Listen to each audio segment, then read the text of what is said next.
video, i-review natin si Milbourne Gold Company na kung saan nakapag-withdraw ako dito ng 1,270 at na-withdraw ko to kaagad sa aking wallet, hindi umabot ng ilang mga minuto. So ngayon, ang natin gagawin is mag-register tayo dito. Tap natin yung link na nasa description box sa baba at pagkatapos mapupunta kayo dito sa dashboard or sign in dashboard.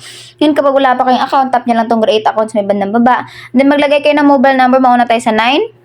And then, sa captcha is ng mga numbers yan lalagay nyo dyan, password, and then invitation code. So, sa inyo, pagka-tap nyo, meron kang invitation code agad na malalagay dyan. At pagkatapos na kailangan nyo lang gawin is mag-create account na lang.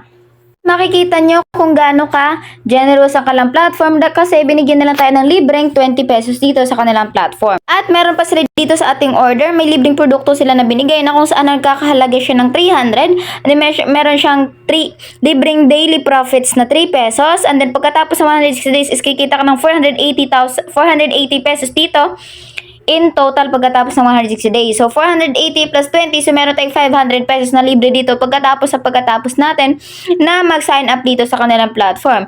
Ngayon, ano ba ang paraan na mapagkakataan dito sa kanilang platform? Una, ay sa kanilang mga produkto. Pangalawa is sa kanilang referral program or sa kanilang team.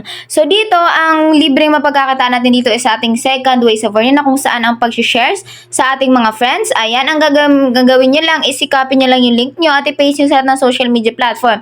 Ganun na kasimple at kikita ka ng 20% sa level 1, 5% sa level 2, 5% sa level 3 or total of 30% commission. At ang kailangan nyo lang naman gawin is mag-refer din yung mga friends sa lahat ng social media platform na meron kayo para kumita kayo ng unlimited earnings dito nung wala kayong nilalabas na puhunan. At kung hindi naman kayo ganun kasipag mag-refer na inyong mga friends, pwede naman kayo sa kanilang produkto na kung saan ang gagawin mo lamang is bumili. And then hintayin mo na lang ito na kumita. For example, dito sa ating first product, so nagkakalaga siya ng 300 and then yung daily income natin dito is 75. But after 160 days, ang total na kikitain natin dito is 12,000 pesos. Galing sa 300, naging 12,000 pesos. 11K plus yung kinita nyong commission dito. So, ang may recommend ko lang talaga sa inyo, dito sa kanilang platform, ang kailangan nyong isipin ay sa kanilang daily withdrawal. Saan kailangan nyo i-exceed sa 100 dapat yung balance nyo daily para makapag-withdraw kayo. So dito yung 75 lang ang daily niya sa first. Dito tayo sa second, 180. Ito yung maganda kasi 180 na siya agad. 600 and then ang 180 natin, i-withdraw natin siya daily. So fourth day, bawi na natin yung ating puhunan ng 600 and then pagkatapos pa ng 160 days, kikita pa tayo dito ng 28,800. So napakalaki niyan, no? Yun talagang iisipin nyo, dapat 2 to 3 days, bawi na natin yung ating puhunan dito. Kasi, yun talaga importante. Kasi, di na kasi natin alam kung ilang mga araw, ilang mga buwan magtatagal ang kanilang platform. Dito naman sa may pinakamahal na si Silver American Buffalo na kung saan 160 days natin siyang tatapusin din. And then, ang presyo niya is 55,000.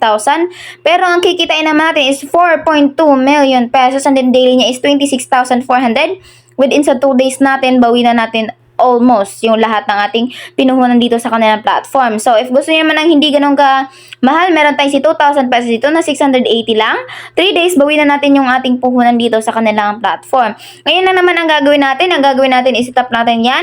And then, bilhin lang natin ang kanilang produkto. Tap lang natin yung payment method at madadirect kayo sa inyong GCash sending form na kung saan maglalagay lang kayo ng amount doon na isisend nyo. For example, to 300 and then kakapin yung number na binigyan nila sa inyo at pagkatas isisend nyo lang, i-screenshot nyo na nag-send na kayo and then bumalik kayo dito sa platform, punta kayo dito sa ating payment issue and then i-upload nyo dito yung inyong pag-send or pag-cash in dito sa kanilang platform at pagkatapos yung order nyo, ihihintay na lang mapumasok dito sa ating order, dito sa ating activated order, maging second place siya dito sa produktong binigay sa atin ng libre. So kapag kumikita na kayo dito, pwede na kayo mag-withdraw. Pero bago, i-bind muna natin ang ating bind bank card and then ang paraan nila dito is GCash and PayMaya. Pero ngayon, kasi medyo si PayMaya naman yung may problema, ang una nating kailangang isipin, GCash yung ilalagay natin dito. GCash name, GCash number, pagkatapos submit lang natin.